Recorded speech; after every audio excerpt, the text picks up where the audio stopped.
So, good evening.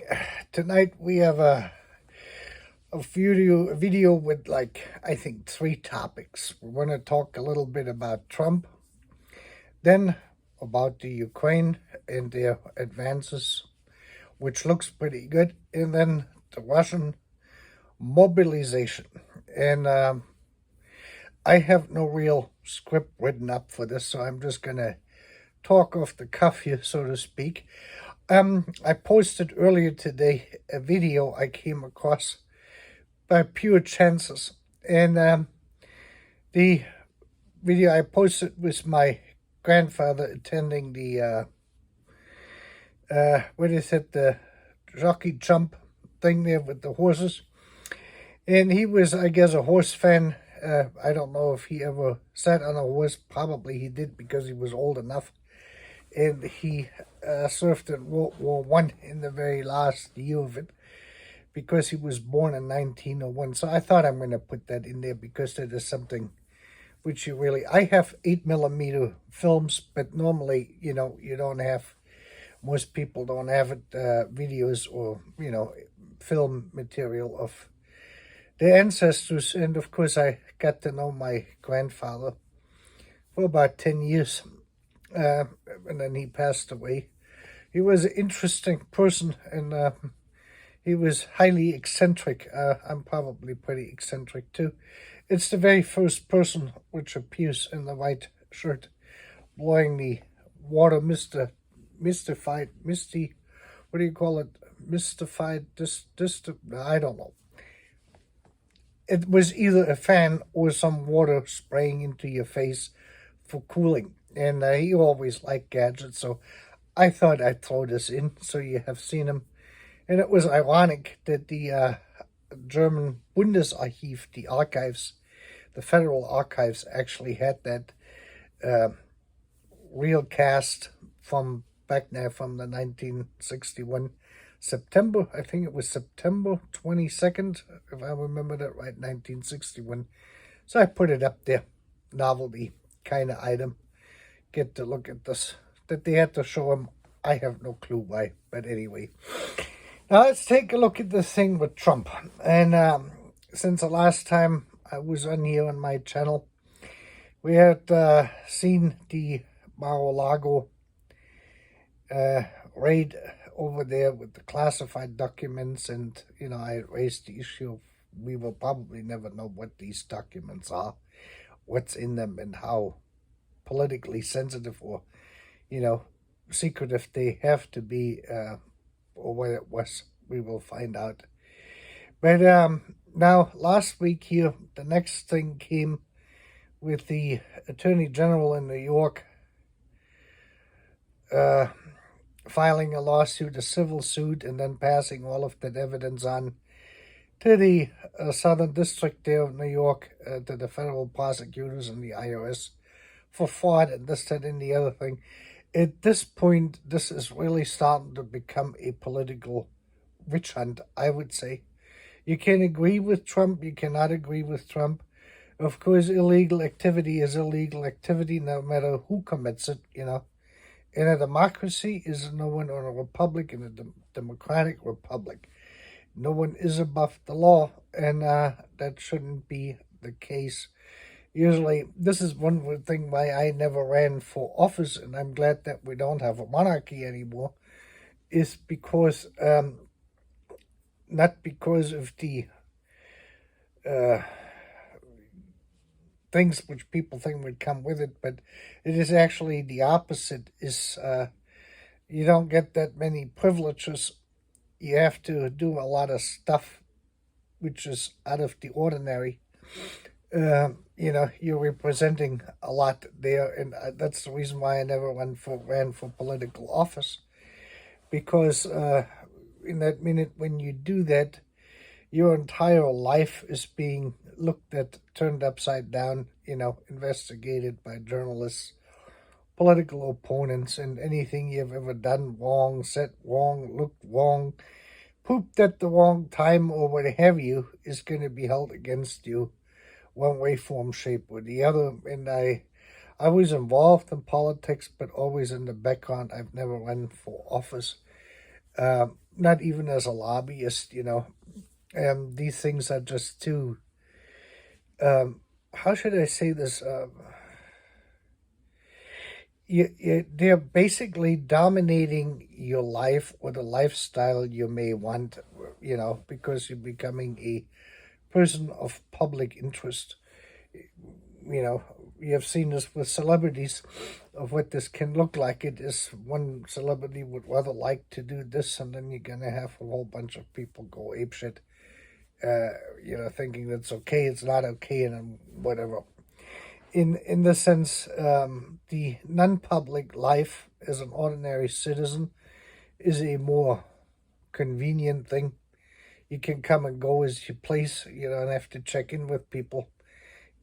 Unless it is, of course, work related, but you have to be there and that sort of stuff. Since I have my business, but I'm always there because I have customers, and I have to take care of my customers, as their needs arise and whatever they need and that sort of stuff. So I'm actually a servant today. As when you have a business, you serve the needs of other people.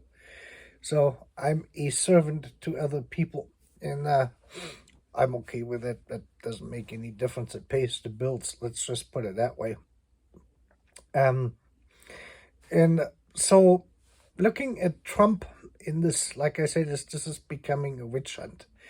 The other thing is what also was pointed out here last week in, I think it was the Washington Post, was the fact that the Democrats went door to door in Georgia, in rural Georgia, and they signed up the rural country folks out there. And I do not know in which direction they're going to vote, if they're going to vote for Trump or, Republican, or if they're going to vote for the Democrats. That's hard to tell, but they enlisted them. And that is like to the tune of 200,000 or 400,000 voters. So this year's election in Georgia is going to be very different from what we had in 2020 or 2018. And so is the governor's race there and that sort of stuff. Those 200 to 400,000 new voters, I do not know if, I do not want to say if that is legit or not. I guess they must have had some means of verifying that these people are legit, that they're allowed or entitled to vote, that there's some structure in the, in there. You just, you dig through the backwoods somewhere, and then you come up with 400,000 new voters. And in this day and age, where almost everyone has a cell phone, even in the Sahara Desert out there in Africa, people know what the internet is. They know what Instagram is. They know what Facebook is. They know all these things, and then they all got cell phones and those things, and social media and what have you, is to come up today in today's world, or TikTok, for instance, just as another one, and then have people tell you by the tune of 200 or 400,000 out of Georgia that they did not know that they were entitled to vote out in the backwoods somewhere.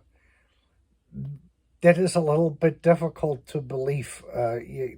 That's what I would say. I don't want to say there's any foul play in it, but it is somewhat unrealistic. I have traveled to Georgia, and I do not think that the people in the state of Georgia are that ignorant or stupid, to put it mildly. And so there's a lot of stuff brewing there that has me concerned. On that side, on that end, of the actions they're taking. Here in Kansas, it looks at the moment for the last 4 years, the last 2 elections we had, is that the counties in and around Wichita and on the Kansas side of Kansas City have basically outvoted in numbers the rest of the counties in Kansas. that was the reason why we have a Democratic governor. And she hasn't really caused any big stir here, at least that we know of, or we could hear, or the news media had presented to us, or the Republicans have. The most Republicans here are probably pro-Trump, but they're more a middle-of-the-road kind of approach in this. There is maybe 3 other counties in which are Democratic, and they have quite a few voters there. And so the amount of people voting in metropolitan areas versus the countryside, they have basically, with just a very few counties, less than 6 or 7, basically outvoted the rest of it. And that is critical to the governor's race, attorney general, treasurer, all those kind of things. We will see on how these people are going to vote in December. And this is something we're going to see in other states too, that the metropolitan areas, say like in Oklahoma would be an example like this too, where the larger cities like Tulsa and Oklahoma City would outvote the rural areas, And then, because these are just by simple majority votes, where the entire vote then counts, collectively for the state, for that state office. These are the areas where we're going to see some changes. Now, with Trump running or not running is going to be an interesting thing. I think he is going to run if he's not in jail by then, which is a possibility with the intensity as the other side is trying or is going after him. On every front they can go after him. You got this thing now with the in New York with fraud and misrepresentation and that sort of stuff. If this in a civil case, that is easier. You have less burden of proof. You have to to find someone guilty than what you have in a criminal case. So the criminal bar, in order to file criminal charges, may not be enough for them to go after that in terms of tax evasion or tax fraud, wire fraud. If push comes to shove, they probably could even push racketeering charges into this with the mob laws they have, because that usually broadens it and lessens the burden of proof. To a certain degree, to make it easier. This is all very, very questionable. Looking at the political nature, it would have been different if those were Republican attorney generals, or the Republican Party would be more involved in this kind of prosecution, whether it is with the classified documents from Mar-a-Lago, or if it is the fraud and misrepresentation cases in New York.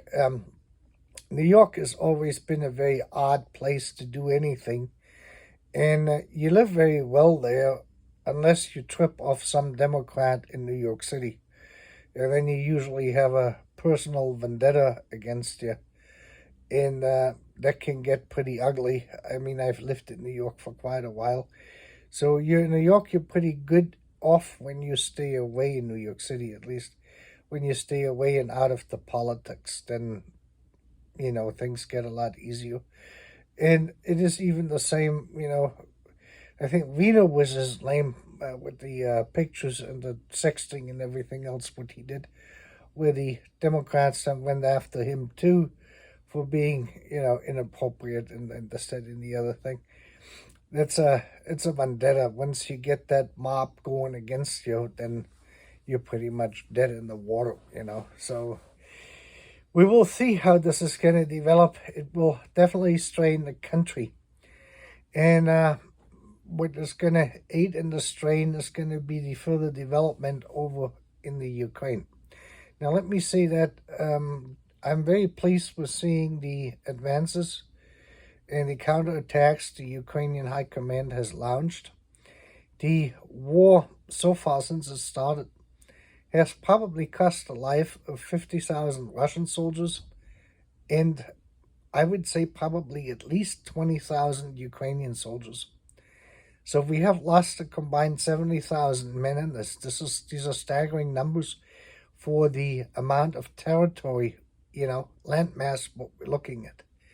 This is a very bloody and is a very deadly war, and we're going to have probably at least the same amount of injured soldiers, and they're going to have various degrees of, long-term health consequences out of this, which has to be dealt with once this thing is over.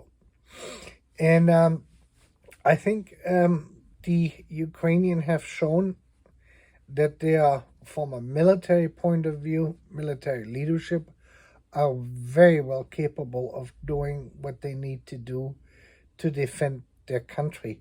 The lack of weapons and ammunition and that sort of stuff has probably eased up now, and we will see if they can get the momentum going. That is really the big thing is in these advances now. With the onset of fall and winter, this will be a lot more difficult, but then again, these folks over there, they're fighting in their own territory, so they know what their winters and their falls look like it in the intricate problems these climatic conditions will bring with them. So they're not new to this.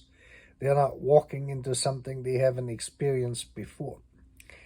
And I think that there's a pretty good chance that we will see further advancements in this.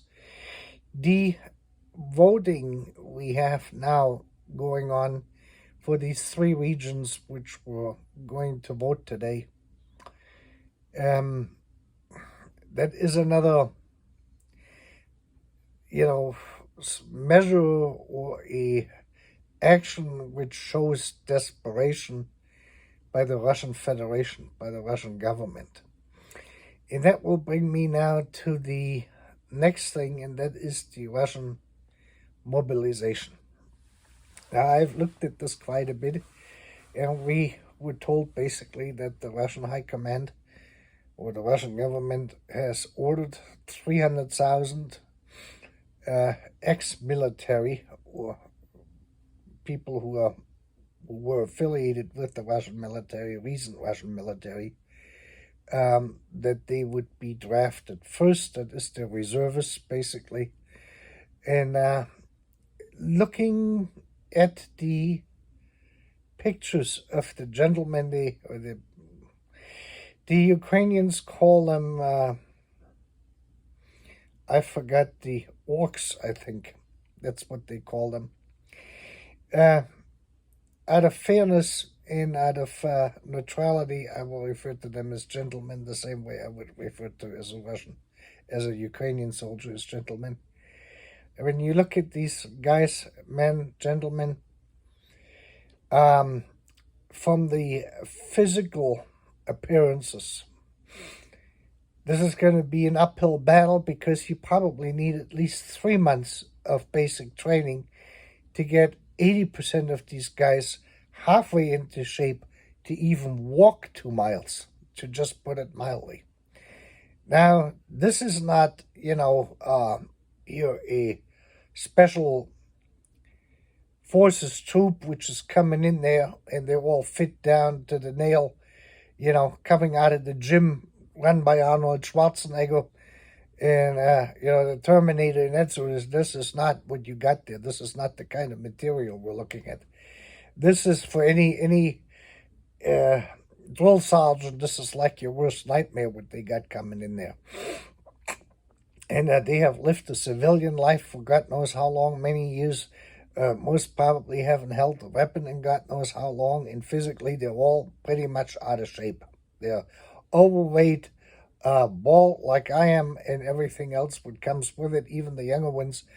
This is not your grade A kind of you know battalion which is coming together there. This looks like more like Sergeant Schultz material, to put it that way. If you ever watched Hogan Heroes here in the United States, then you know what I'm talking about. So now they're going to throw these 300,000 people into the mix.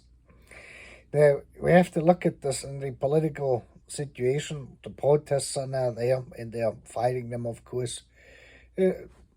Russia has been a police state pretty much since the Tsar times. That didn't change in 1917 with the revolution. It got actually worse than the 1930s with Stalin, and it never really recovered from this. And it is still a police state today. If you watched my videos, say like back from March, I believe it was, or April, I had said if I was in Russia back in March already, I saw this coming.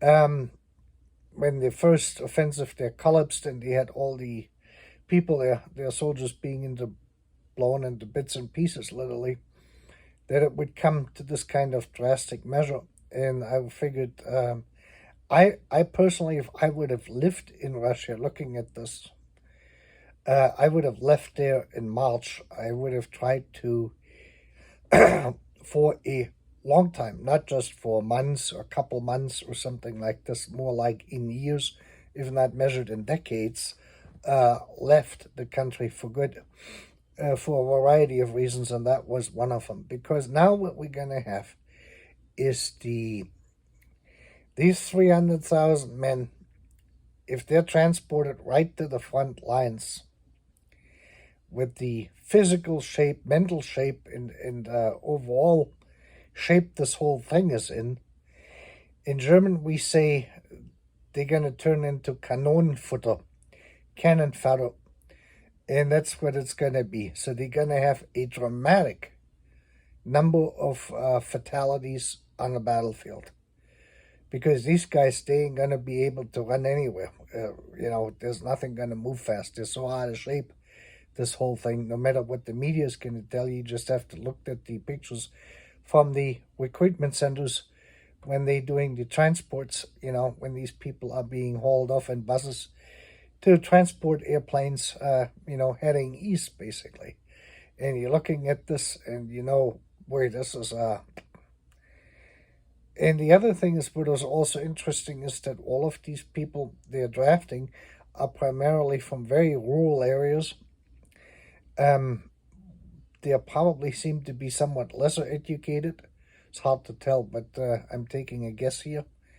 And they will be the cannon fodder. That's basically it. They're going to get the run for the money. And once that is exhausted, now during the winter months, especially if the Ukrainians are going to keep up the pressure on them, then you're going to have a tremendous amount of fatalities and wounded and crippled soldiers going back home in coffins or in wheelchairs or amputated and that sort of stuff if they survive it. And that is going to change a lot inside in Russia, especially in the rural communities. That's gonna shift, because Russia itself was not invaded, not like in 1941 with Hitler's Barbarossa offensive, when the German army, the Wehrmacht, attacked the Soviet Union. When they actually invaded the Soviet Union. An invasion is always easy to sell to the public, because then they fear the enemy. And at that point, even the most normal person is going to awaken to some form of patriotism and is easily convinced to die and to take up arms. And in this situation here, even though with all the propaganda they have fabricated there out of Moscow, the reality looks different, because there is no one in Russia, in the motherland at this point. Some people have, out of those areas who were drafted into this thing, They said they're looking at this as brothers. They have to fight now against their brothers because the Ukraine is being part of what has been a part of the Soviet Union as basically, these are brothers, so they're fighting their own people, which is a very, very difficult sell. And at this point, I guess Biden or the U.S. Government has told the Russians that any type of nuclear involvement of nuclear arms in this conflict would have devastating consequences, that they should not go there. The question is, once these 300,000 men are exhausted, are they going to go out to a full-blown draft, or, like they had it here in the United States with the Vietnam War? If that's the case, then we're probably going to see the same kind of retaliation you saw here in the United States in the late 60s and early 70s, until Nixon basically ended the Vietnam War and they pulled out of there. World War II was easy to sell to the American public because of Pearl Harbor. 9/11 was easy to sell with the invasion in Afghanistan because of 9/11, because of the attacks on American soil. The secondary war on this with Iraq was already a point of discomfort. It was too much what people looked at here, so it was not popular. And wars are won within a nation by popularity, if it is a popular war or an unpopular war. At this point, the popularity of the war, as gruesome as this may sound, is in the Ukraine as being the attacked nation. Also, the sympathy of the free world basically is with the Ukraine, whereas on the Russian side, they have now an unpopular war.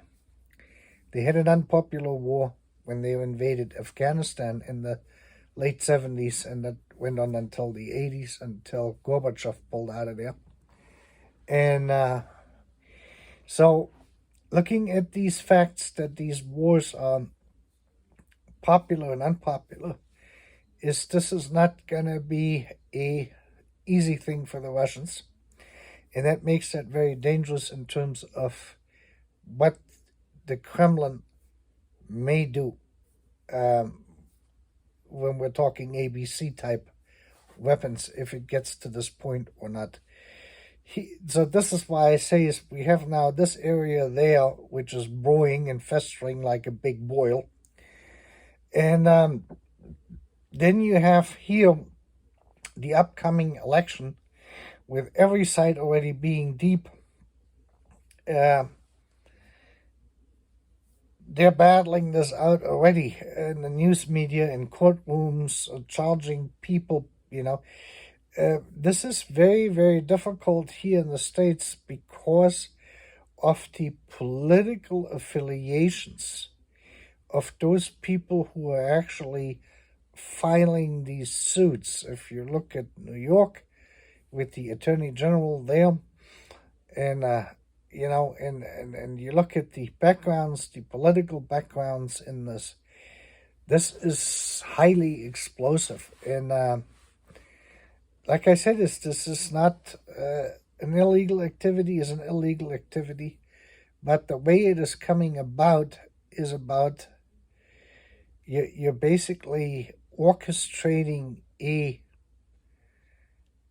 problem, a huge problem where that could lead to unrest, civil unrest. I don't want to say civil war, but real civil unrest, that the conservative people, not just the MAGA people, but then conservatives in general, will shift completely against anything from the Democrats. And then the entire political system is completely poisoned. I mean, it's really pretty bad already. But you're gonna have that brewing here. There's gonna be something happening in November. I'm almost certain. Almost as certain as I was back in March, April, when I said there's going to be some form of draft when they run low on men down there because of the casualties they were suffering. And like I said, now this is going to be even worse because of the 300,000 guys they're rounding up. This is not your Arnold Schwarzenegger workout kind of type of guy who comes out of the Gold Gym in Los Angeles all trained through the bones and is ready to go. And this is not that kind of material which is being sent over there onto the front lines. And that will be a big, big problem. I'm gonna tell you that because those casualties are gonna be tremendous out of those 300,000 people. If the Japanese called it the kamikaze mission, looking at the men, at their training status, at their physical appearance and everything else, and the ages and the age span of the people sent over there, this ain't gonna end well. This is a kamikaze mission they're on. And that will create a completely, this is like opening up a completely can of worms, different can of worms. This is gonna unfold simultaneously as the Washington drama is gonna play out here in November with the elections, and in several states where they're going to vote for governors and other, important political positions. And we have to watch this. Besides this, the inflation, the interest rates is through the roof now, and they're going to go even higher. I had a conversation last year in December with a realtor I met for breakfast in Kansas City. I think it was shortly before Christmas. And I told him this back in December. I said, with the unfolding inflation, I would not be surprised if the Federal Reserve will take drastic measures and he will see the Fed rate or the interest rates going through the roof. And he looked at me like if I came from outer space. And the rest of the nation was pretty much in the end of last year in the same boat as that young realtor was in, and they didn't believe. They think it's going to go through the moon, and it's going to go through the moon the same way the rocket down in Florida hasn't taken off yet. So we will see if that's going to happen or not. And it's always, you can always say and predict something in advance, and people will not believe you. And then when it is 5 minutes to high noon, then they're going to look at you and you say, yeah, you were right. And then they're scrambling, trying to figure out what they're going to do.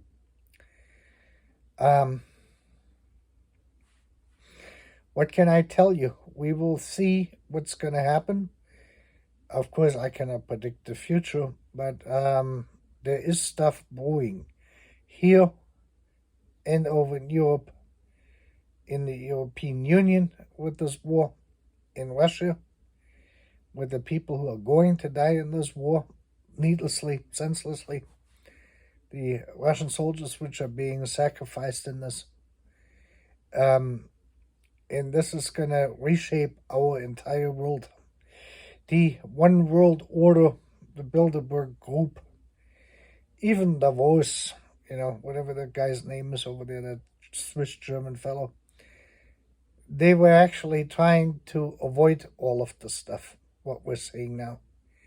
So the counter movement against what we could call the global elite, the global money, the global wealth, went into the opposite direction. It wasn't so much that it was the Europeans or the Americans which went that way, but it was Russia which went the opposite direction. Those who had actually benefited quite a bit financially from all of this stuff. And so it is an adverse action they took at the Kremlin. Putin, I guess, is their leader, is the one who has to sell that to the public as the leader. on how far he has thought this through or came up with this stuff with the idea to go that way. I couldn't tell you. For someone who looks at it that the biggest catastrophe was that the Soviet Union collapsed, he's probably correct in that sense, but the way he's trying to rebuild the Soviet Union is not going to work. It's going to backfire upon him. And it's going to get to that point where probably no Russian wants to have anything to do with anything whatever had to do with the Soviet Union. That's going to be the final result in this. If you're watching me in Russia and you have any form of means, I probably would try to leave the country now. It's pretty late. I know a lot of people have left already, and the route I would take probably would be through Asia, which will be easier and more welcoming, especially via China. And then from there, you have to figure out if it comes to a draft, you might can apply for political asylum in other countries, not just in Germany, but there will be probably other nations where you can go. I don't know if you're a woman. I guess they didn't draft any women. I mean, they have women in the Russian army. I do not know if they were drafted or not. Reservists were drafted. That's what we have to keep in mind. But like I said, is their reservists are pretty well out of shape in a lot of ways. And this will not be a pretty picture. Tonight, the newscast was a little bit longer here, 36, 38 minutes. But I thought I'm going to take the time to just let this all out and put it out there in the room. I hope you had the patience to watch through this and listen. Sometimes it is better to listen to someone else for a little while. Gets you out of your head. I do this on a regular basis with other YouTube channels I follow, so I don't have to listen to myself. They always say when you're in your own head, you're in a bad neighborhood. And with that, thank you for subscribing and thank you for liking the video, and you have a great night.